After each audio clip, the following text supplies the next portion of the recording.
Bienvenidos y bienvenidas a un nuevo video.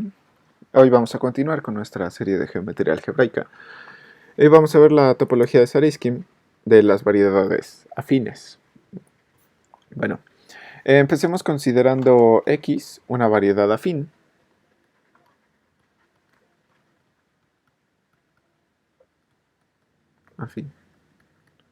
Entonces, obviamente X es un subconjunto del espacio afín, ¿no?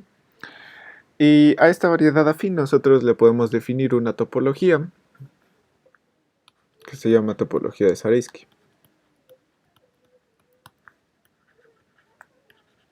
Y esta topología de Zariski está definida con los cerrados y está definido de la siguiente manera.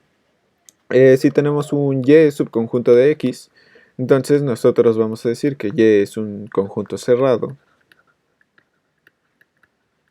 Sí, solo sí. Y es una subvariedad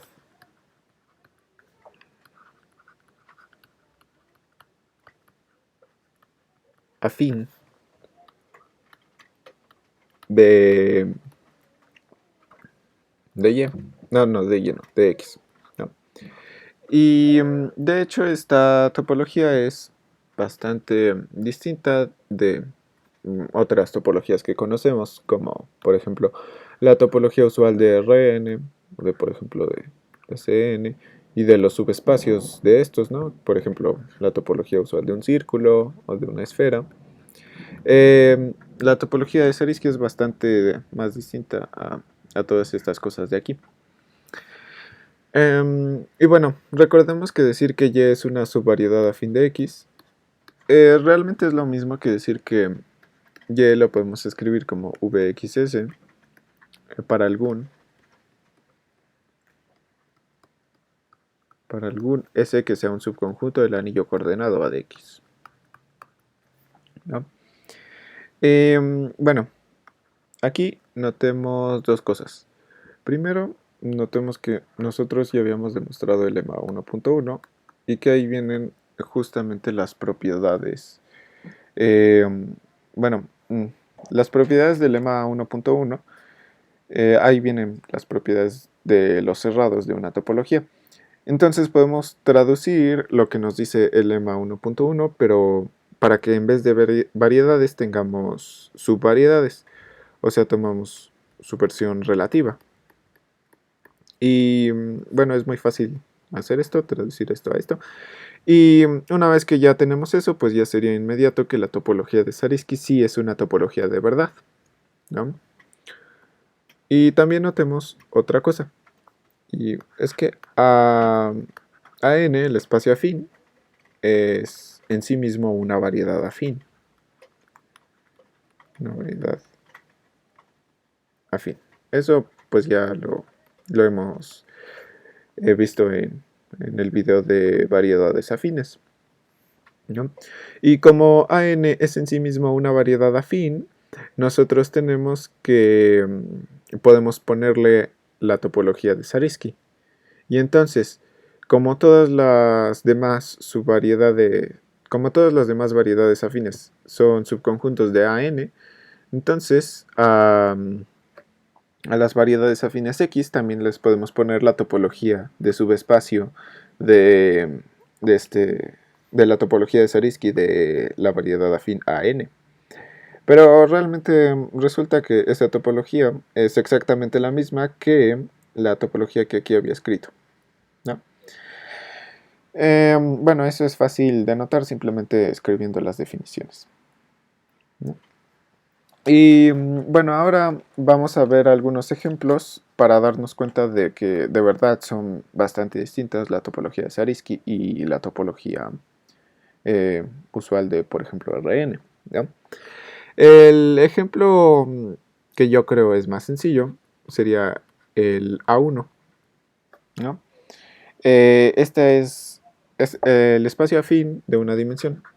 Dimensión simplemente significa el número que está aquí, que marqué en un recuadro.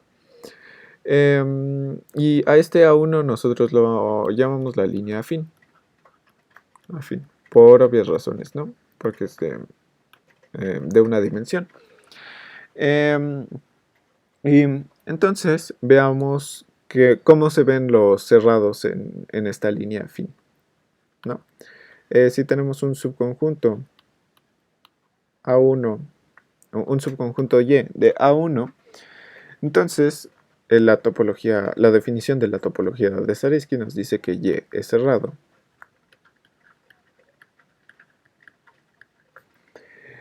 Sí, solo si yo puedo escribir Y como V de S, ¿no? Para algún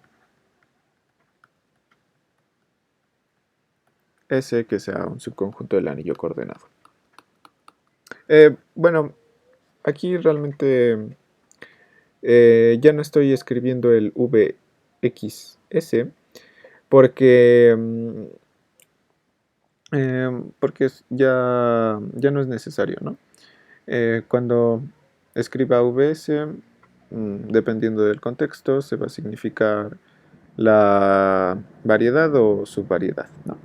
Y en este caso sí es subvariedad, porque tenemos a X, ¿no?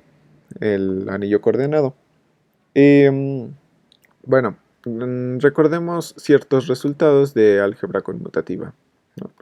El primero que debemos de recordar es que Kx es un dominio de ideales principales, un DIP.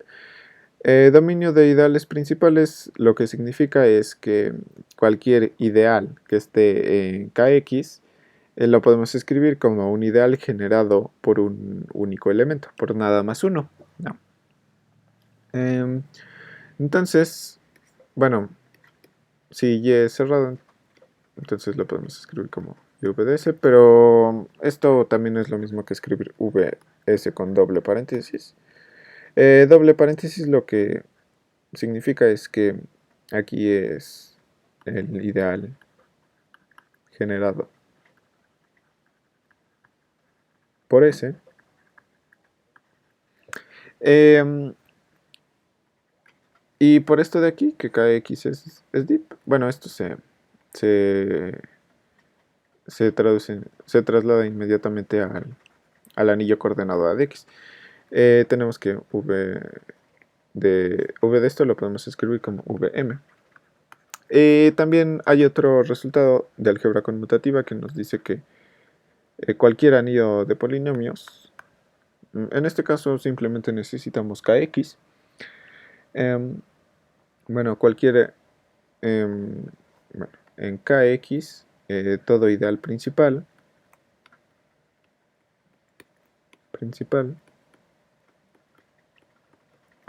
puede ser escrito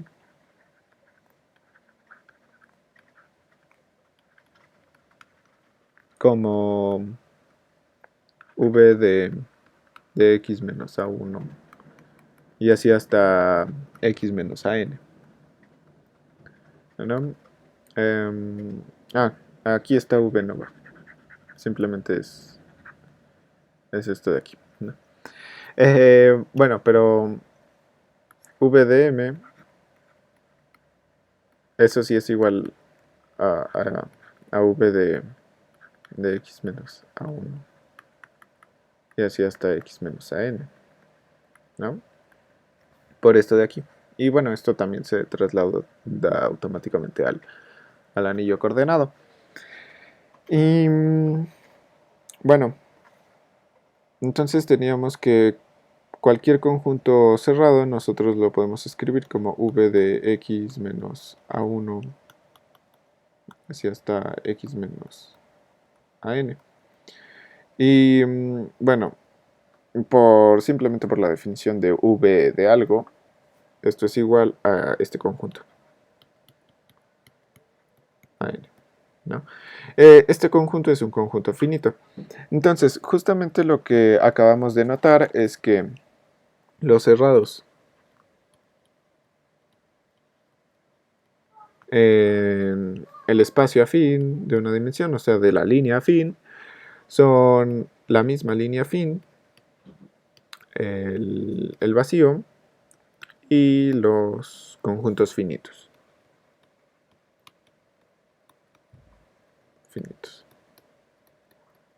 ¿No? Porque vimos que todo cerrado puede ser escrito así. Entonces, este resultado de aquí nos va a ayudar a ver que la topología de Zariski en general no es Hausdorff, ¿no? Zariski no es Hausdorff. Si no saben qué significa Hausdorff, simplemente Hausdorff es que si tú agarras dos puntos distintos en el espacio, entonces puedes encontrar vecindades abiertas que son disjuntas, ¿no? Pero bueno, en el caso de la topología de Zariski esto no se cumple. Pero sí se cumple, por ejemplo, en la topología usual de Rn, ¿no? Y bueno, veamos por qué esto es cierto. Para eso consideremos un ejemplo sencillo. Tomemos como k igual a c. Y para ver que no es Hausdorff, debemos de tomar dos puntos, x y y, que están en C, y que sean diferentes, que x no sea igual a y, y debemos de demostrar que cualquier vecindad abierta de x y cualquier vecindad abierta de y no pueden ser disjuntas, ¿no? Eso es simplemente cierto por esto de aquí, ¿no? Que los cerrados en A1 son A1, el vacío y los conjuntos finitos. Entonces, si tenemos, bueno, pongamos sea U una vecindad abierta de X, entonces X está en U, y sea V una vecindad abierta de Y, entonces Y está en V, ¿no? Tenemos que X está en U y que Y está en V. Pero nosotros, como ya habíamos visto, el complemento de U debe de ser finito, es finito.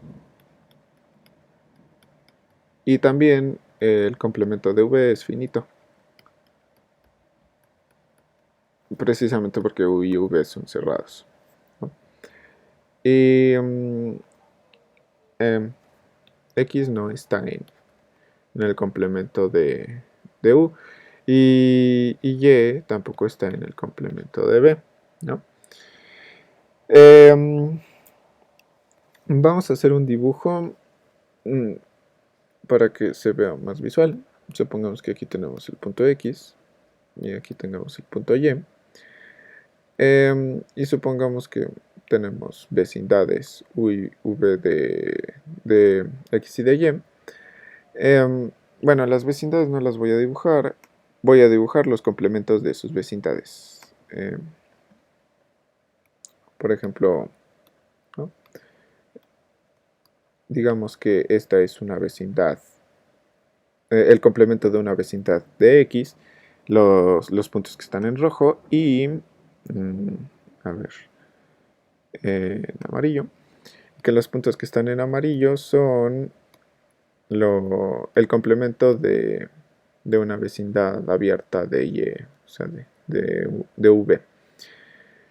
O sea, los puntos en rojo son el complemento de U y los puntos en amarillo son el complemento de V. Entonces, obviamente, las vecindades U y V no son disjuntas, ¿verdad? Aquí lo podemos ver. O sea, eso es precisamente porque sus complementos son finitos, ¿no? A ver, voy a regresar a negro. Y bueno, es por eso que la topología de Zariski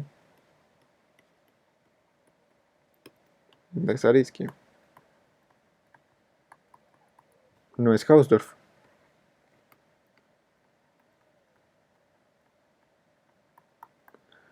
Ahora consideremos un ejemplo algo diferente. Consideremos el espacio afín en dos dimensiones, ¿no? Que aquí tengamos un 2, el A2. Este también lo podemos llamar el plano afín. Afín, este de aquí. Y aquí consideremos dos conjuntos cerrados, Vx1 y Vx2. ¿No? X1 y X2 son elementos del cuerpo. Pero bueno, aquí los estamos considerando como polinomios. Entonces, nosotros tenemos que, bueno, el espacio afín, supongamos que lo tenemos aquí. Y Vx1 sería como así, y Vx2 sería así, ¿no? Por ejemplo, este Vx1 y este es Vx2, ¿no? Entonces, obviamente Vx1 y Vx2 son cerrados. Son cerrados, ¿no? Y se intersectan en un puntito, ¿no? Que este punto es el 0, 0,0. Y bueno, también aquí nosotros tenemos que la unión de estas dos líneas es Vx1 unión Vx2. Esto es Vx1 por x2. Esto lo demostramos en el video de variedades afines. Creo que también era el lema 1.1. 1.1. Bueno, aquí en este ejemplo en particular notemos que este espacio lo podemos escribir como una unión de cerrados, ¿no? Y bueno, vamos a ver Bueno, esto nos va a servir como motivación para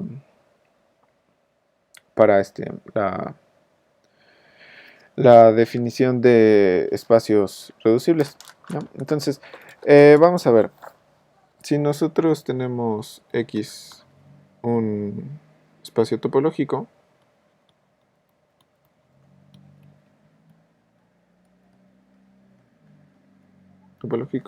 entonces decimos que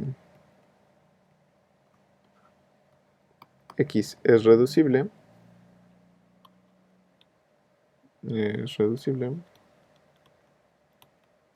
Si podemos escribir X como X1 unión X2 con X1 y X2 cerrados, o sea, subconjuntos cerrados de X, y que ambos sean distintos del mismo X. Distintos de X. Porque si permitiéramos que X1 o que X2 fueran iguales a X, entonces pues simplemente la definición sería trivial porque todos lo cumplirían, ¿no? Y bueno, también recordemos una definición de topología. Es que un espacio X es disconexo si podemos escribir X como X1 unión X2 con X1, X2 cerrados y tales que X1 intersección X2 sea exactamente el vacío y X1 y X2 ambos sean distintos de X, ¿no? Bueno, entonces aquí podemos ver que disconexo es reducible, pero cuando la intersección es vacía, ¿no? Entonces nuestro primer ejemplo que teníamos es ese no es disconexo. Y también podemos definir lo opuesto a estos. Vamos a decir que X es irreducible.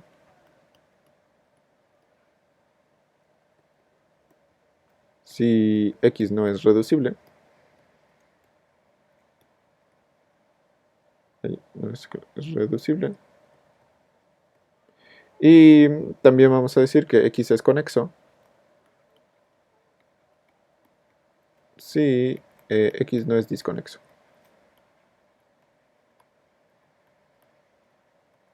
También la definición de conexo y desconexo eh, se puede enunciar en términos de abiertos, simplemente reemplazas cerrados por abiertos y son definiciones equivalentes, ¿no? Y ahora vamos a demostrar una proposición 4.1, digamos, sea X una variedad afín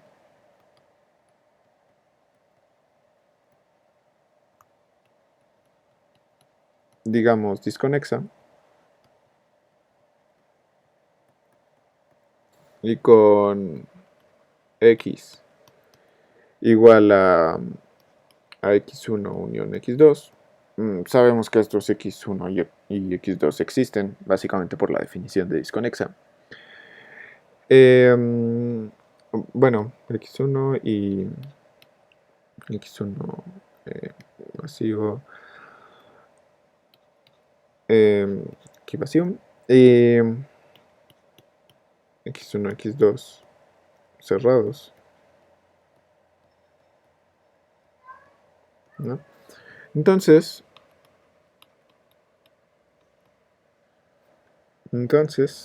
nosotros tenemos que el anillo coordenado es isomorfo a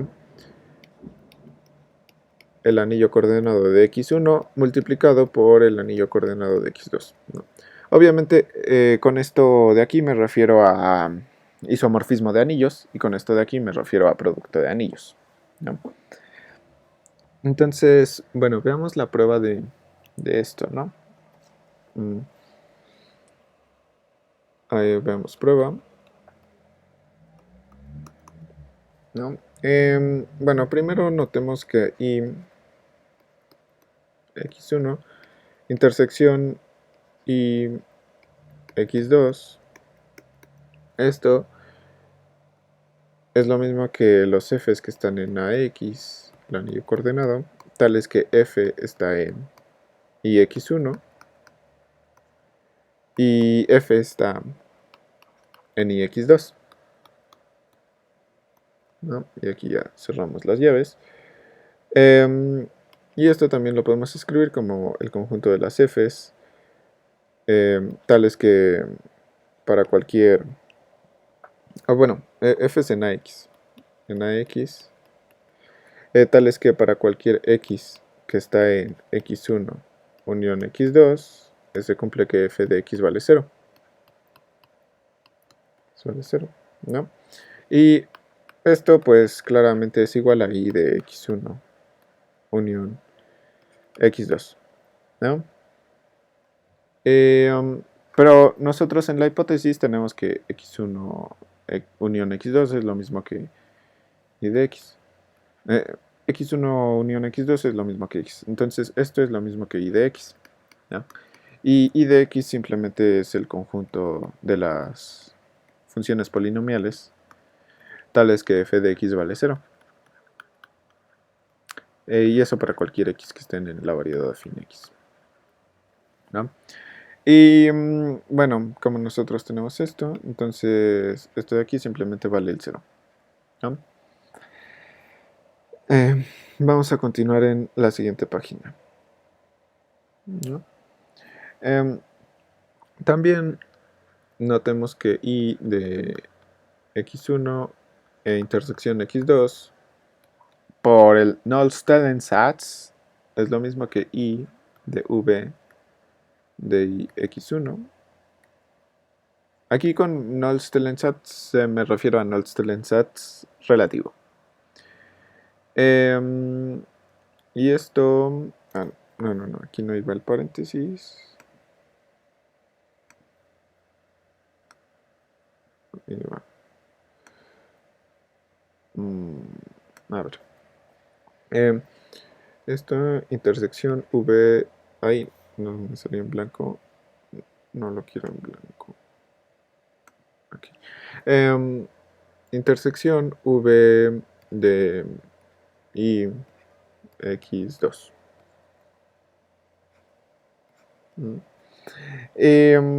Esto es igual a i de v de i x1 más i de x2. Así. Aplicando el Nullstellensatz otra vez, tenemos que esto es igual a la raíz cuadrada de ix1 más ix2. ¿No? Pero bueno, y de x1 intersección x2, esto simplemente es igual al vacío, porque en la hipótesis teníamos que esto vale vacío. Y esto es simplemente el ideal generado por 1, ¿no? Ideal generado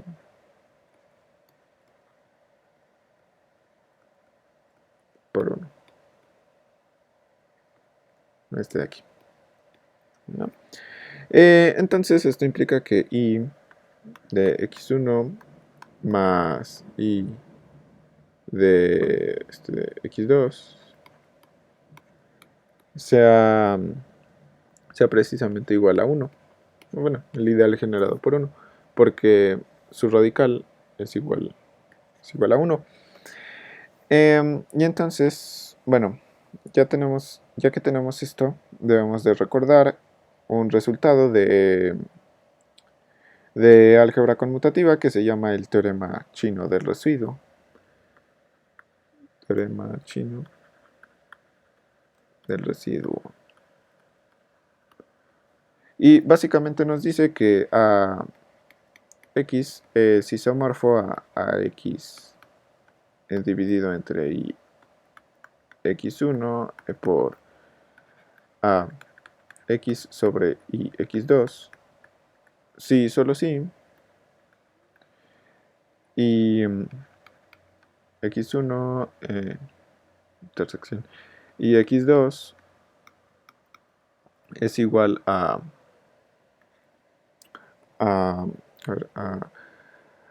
0.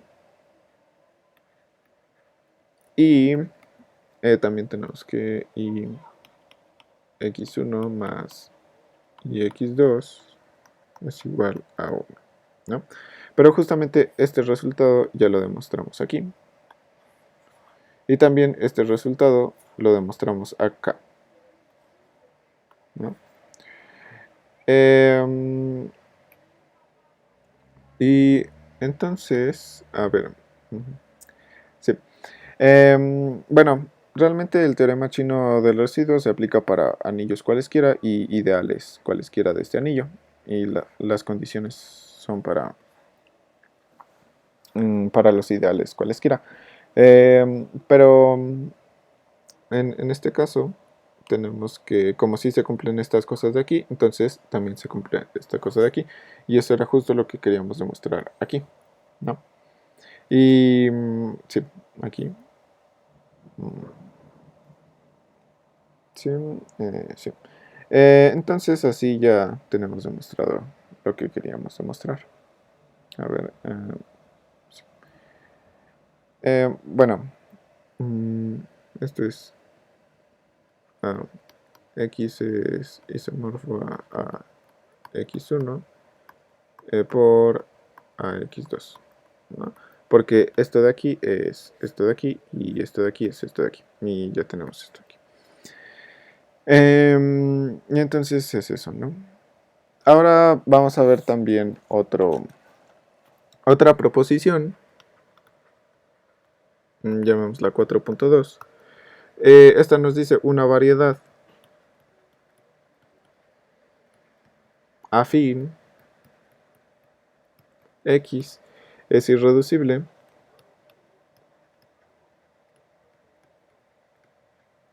si solo si el anillo coordenado es dominio entero.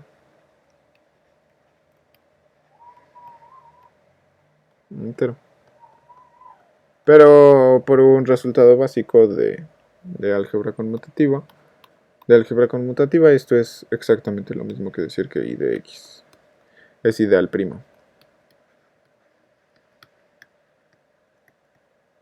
Pero aquí con I de X me refiero a la versión que sí es absoluta, ¿no? Entonces vamos a ver la prueba. Y primero vamos a demostrar la ida. Esa va a ser por contrapositiva. Supongamos que A de X no es dominio entero.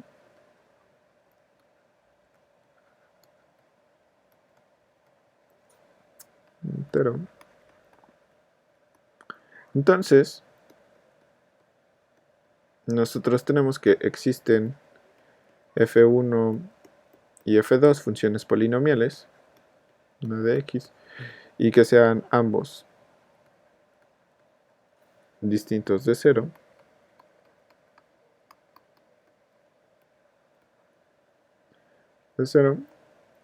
Y tales que f1 por f2 es igual a 0, ¿no? Entonces esto implica que v f1 y vf2 son cerrados y distintos de x.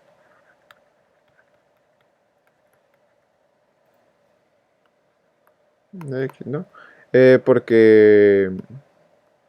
Básicamente porque f1 es distinto de 0 y f2 es distinto de 0 y v0 es igual a x, ¿no? Voy a continuar aquí. Entonces, nosotros, bueno, también tenemos que vf1 unión vf2 es igual a vf1 por f2. Esto nos da 0, como ya habíamos visto, v0, y como ya habíamos visto, esto nos da x, ¿no? Esto de x también por el lema 1.1. Entonces así tenemos que x es irreducible.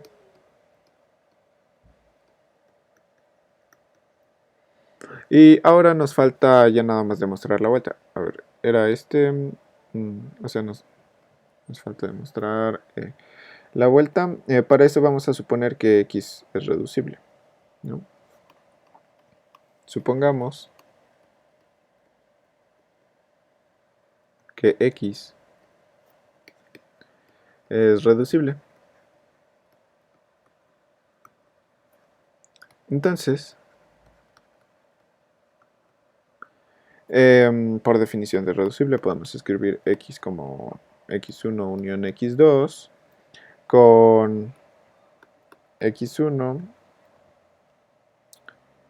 y x2 cerrados y que sean también distintos de x.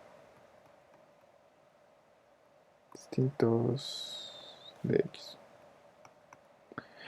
¿No? Entonces nosotros tenemos que existe un f1 en el ideal y x1, pero que está en el ideal x1, pero que no está en y de x. Y también existe un f2 que está en y de x2, pero que no está en y de x,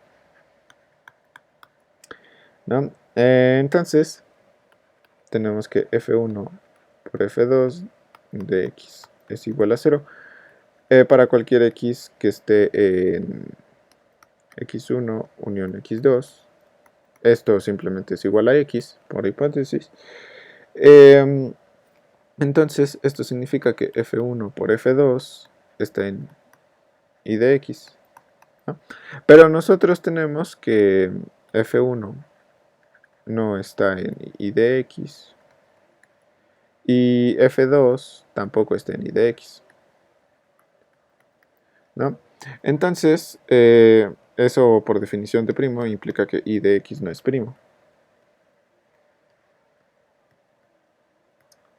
Y decir que I de x no es primo realmente es lo mismo que decir que el anillo coordenado A de x no es dominio entero. No es dominio entero. Y bueno, ya esto es todo por el video. Gracias por ver. Gracias por ver. Si tienen preguntas me la pueden dejar en los comentarios. Bueno, ya esto es todo por el video. En el siguiente video vamos a ver espacios topológicos noderianos. Hasta la próxima.